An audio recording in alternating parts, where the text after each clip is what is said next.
Okay, and we're back. We're gonna start with the button wiring for today. So you're gonna see in the shopping list these small 2-pin buttons, and they're gonna be placed on a 60mm wide, 60mm wide PCB plate, and approximately this spacing. The whole goal of this spacing is to try and match it up with the buttons that you have on the joystick, or on the plate. So, as you can see, these buttons all line up like this, and they fit in their holes like so. All right, so the whole goal is to solder each button to each other, again, so that we can have a shared ground. This doesn't disrupt any signals or anything. Signal disruption will become a thing later on for the joysticks, but it's not a huge issue for the buttons because they're, again, just simple on and off buttons. So what we're gonna do is we're gonna match each ground to each ground on the button, like so. So I'm gonna just say this is my ground right now. So as you can see, that pin connected with that pin. I'm gonna do the same thing over on this guy. Making sure we get a very good connection, because you do not want these to fail.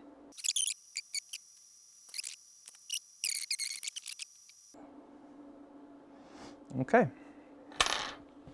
So every pin you will skip one, basically. So last pin, pin after that, pin after that, pin after that, you make sure you leave 4 of them open. It's kind of hard to tell on here, but potentially I can do like a blown up image later. Okay, cool. In order to wire up these buttons, we're gonna semi-follow the wiring diagram. You can use really any color you want, but in this case I'm gonna be using orange for the lime green it looks like I have on my website. If not, I'll probably change it at some point.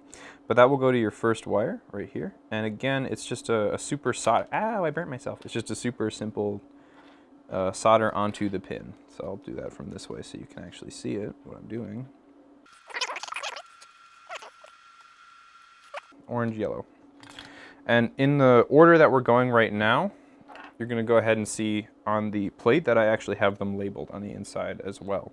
So from right to left is record, mode, calibrate, kill. So orange is record, mode is calibrate, or wait, sorry, mode is yellow, calibrate will make blue or teal, and kill will make blue or teal. I haven't decided yet. So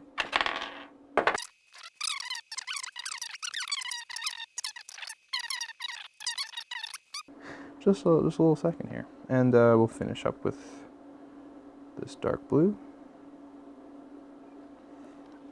Cool. And we'll go ahead and go to the teal as the final pin.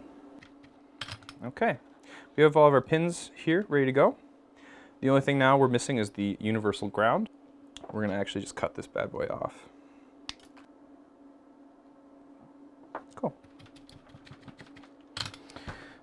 Awesome. Wow. We're going to take these 1/4" inserts, which are really just 1/4" to, I think, what, 3/8, 5/8. They're very common. You use them to replace tripod plate heads and stuff like that. I use them as inserts because it turns out they actually work really well. So what you're going to do is you're going to get them nice and hot with your soldering iron, and you're going to go ahead and just plant them inside the walls gently of this, but not all the way. You're going to get it started. Okay? And you're gonna, the ones that I have listed have this end cap kind of, and you're gonna wanna just start them on the walls, because that kind of melds them into place, gets them going, but also gives them a nice secure fit for when you wanna actually screw them in. To heat up the inserts first, and then I used a penny to kind of screw them into place. That's actually probably the best way to go about it. We're gonna take our purple wire here, and we're gonna call that the SCL cable. Just remember that. Purple is SCL.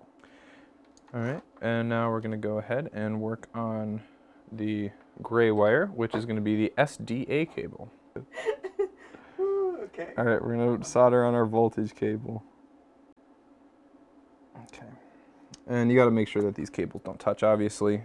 If you see any stragglers, go ahead and just chop that off with some tweezers or something that you got. Electrical tweezers, chopper boys. Now is we're going to take a little bit of heat shrink, and we're going to shrink these bad boys up so that they officially don't touch anything else.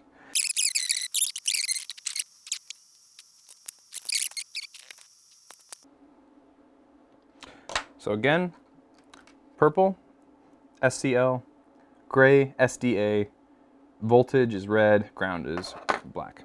All right, so now that we have this guy wired, we're gonna go ahead and pop it right back into our case. And as before, this is gonna be kind of annoying because it's a little hard to get in there.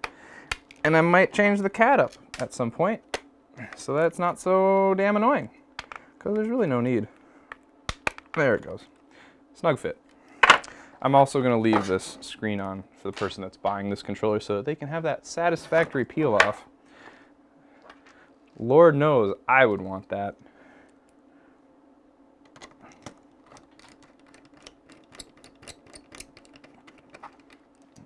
Alrighty, I'm going to go ahead and do the other one.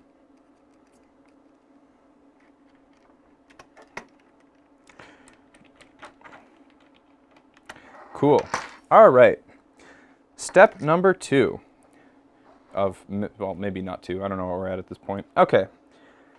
So now that you have all 4 of these wires in, what you're going to want to do is you're going to want to grab your potentiometer. Now, this potentiometer right here is for the iris, and it fits very nicely in place. You actually cannot physically mess this up because there's a hole for it.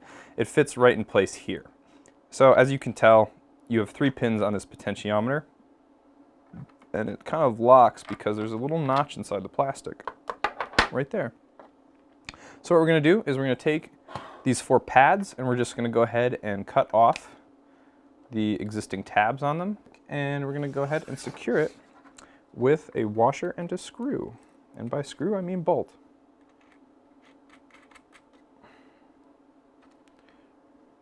Doesn't have to be super tight. So the reason that we're doing this now is because potentially what we can actually do is we can take these 2 wires, the ground and the hot, and we can put them on both sides of the potentiometer and thus reduce our ground and hot wires significantly in the process in terms of making them long. But first, before we do that, we're going to go ahead and check the schematic.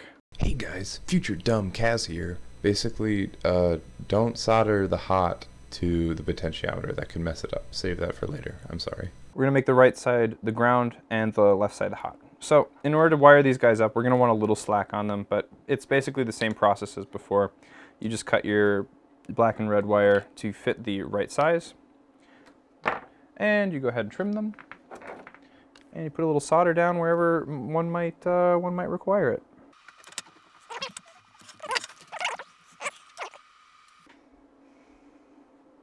Heat up the pads on the potentiometer and add in quite a bit of solder. As Katy Perry says, no big deal. Or in Russia, she goes, no big deal.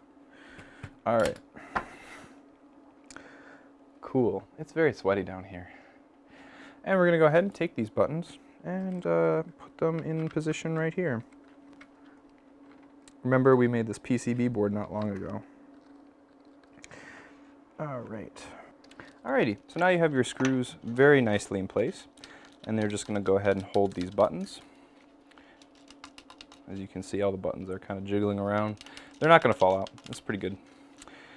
So, now that you have all that wired, what we're going to go ahead and do is we're going to take the ground from previous wires that we did here, and we're going to go ahead and put that on the potentiometer's ground. And I definitely recommend you have a little more wire than what you need in order to like get in here with these wire strippers, unless you have like a smaller pair of wire strippers. It's really just a preference, I'd say. I'm going to go ahead and solder this bad boy to this.